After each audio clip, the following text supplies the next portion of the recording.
En esta segunda parte, como estamos buscando una proporción que me relacione el lado de un decágono y el lado de un hexágono, lo que hicimos en el anterior video es encontrar los ángulos correspondientes al triángulo OBC relacionándolo en partes, donde se supone que los lados del decágono me dividían la semicircunferencia en 5 partes iguales de sus ángulos. Entonces, se definió que cada ángulo valía una parte, 2 partes y 2 partes para el triángulo OBC. El objetivo de este video es que ahora se va a trazar desde O hasta D una línea y se me forma un nuevo triángulo, el triángulo OCD. ¿Qué pasa con ese triángulo OCD? ¿Cómo se puede analizar para encontrar sus ángulos?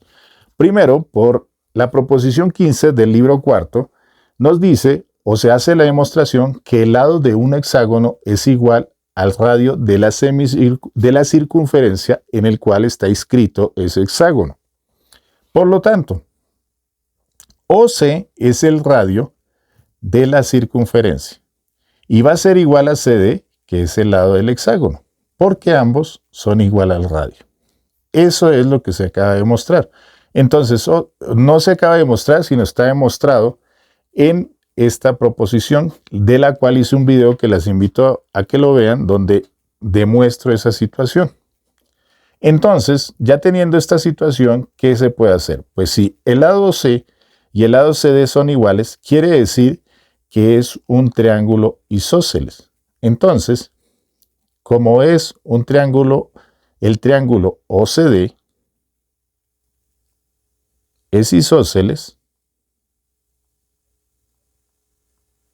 pues por la proposición 5 del libro quinto, dice que los triángulos isósceles tienen los mismos ángulos en su base. Suponiendo que OD es la base, aquí dibujé este triángulo, miren, OCD es el mismo triángulo. Suponiendo que la base es OD, pues los ángulos de su base son el ángulo CODC y el ángulo COD. Entonces esos dos ángulos van a ser iguales. Por esta proposición vamos a decir entonces que el ángulo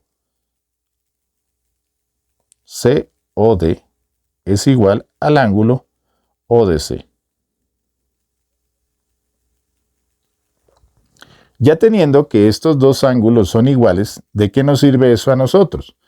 Pues viene, en este caso, la proposición 32 del libro 1. Donde hace un análisis de la siguiente manera. La demostración dice que si nosotros tenemos el triángulo y proyectamos un lado que para nuestra conveniencia vamos a proyectar el lado CD, al proyectarlo, el ángulo externo que se forma, que es este de acá, entonces, curiosamente lo proyecto y su proyección va a ser el lado BC. El ángulo externo que se forma, que es este que acabo de señalar, va a ser igual a la suma de los ángulos contrarios al ángulo que lo formó. Entonces, él se formó en este ángulo. Los otros dos ángulos internos contrarios son este y este. Entonces, se hace el siguiente planteamiento. Se dice que el ángulo externo OCB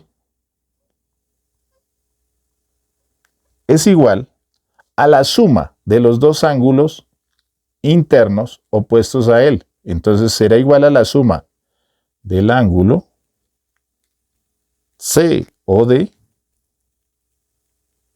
más el ángulo ODC. Ahora, ya teniendo esta situación, pues podemos hacer otro análisis. Como ODC y COD son iguales, pues entonces vamos a reemplazar COD. Entonces nos queda que el ángulo OCB es igual, COD es igual a ODC. Entonces al ángulo ODC más el ángulo ODC. En pocas palabras, el ángulo, esto va separado, el ángulo OCB es igual a 2 veces el ángulo ODC. O de otra manera se podría decir que el ángulo OCB dividido en 2 o la mitad del ángulo OCB es igual al ángulo ODC. Entonces, ¿para qué nos sirve todo este análisis? Pues tenemos que el ángulo OCB ya lo conocemos. Miren, el ángulo OCB, que es este, vale 2 partes. Entonces, si este ángulo vale 2 partes, y nos están diciendo que el ángulo ODC es la mitad de OCB, pues la mitad de 2P, pues es 1P. Entonces, ODC vale una parte. Repito, la mitad de 2 partes, pues es una parte. Y adicionalmente nos dijeron acá que el ángulo ODC es igual al ángulo COD. Entonces el ángulo COD también valdrá una parte. Entonces ya tenemos los ángulos internos de ese triángulo. Entonces tenemos que este vale una parte y este vale una parte.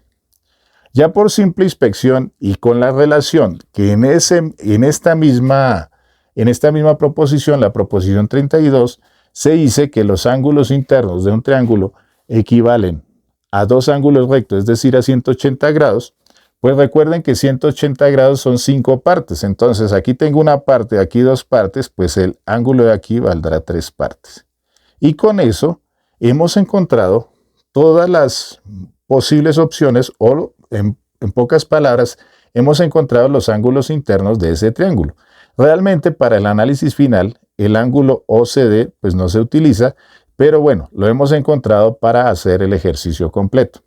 En el siguiente video, lo que se va a hacer es que vamos a encontrar una proporción entre el triángulo ODB y el triángulo pequeño OCB. Entonces, hasta aquí queda el video. Espero que les guste. No olviden suscribirse, darle like y compartir y nos vemos en el próximo video para terminar esta demostración. Cuídense mucho. Muchas gracias.